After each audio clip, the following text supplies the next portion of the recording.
Simon. Thank you, Mr. Chair. Another provision of the bill, or the DE6, on page 22, Section 33 of the bill has to do with the public education campaign.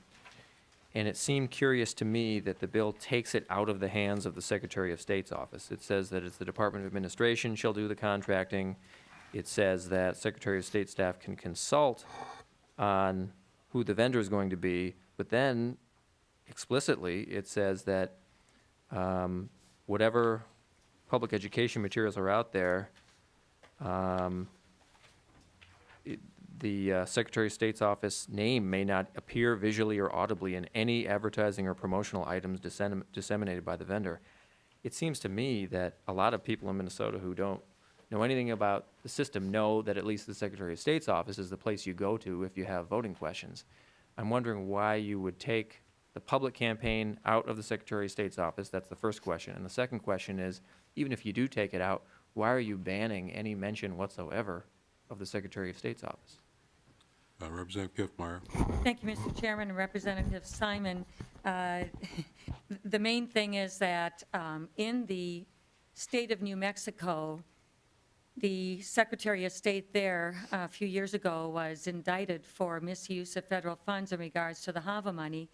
And one of the contentions was personal appearance in all of the public campaign information. And so I think it's very important, Minnesota, when the former Secretary of State in Iowa also had issues with the federal government and the Help America Vote Act in their federal audit on the expenditure of their funds. But they also noted in that on the other hand, Minnesota, under the same audit, did not have any of those issues. So my concern here is just to make absolutely sure and clear, and for the most part, this is a very simple, straightforward media campaign.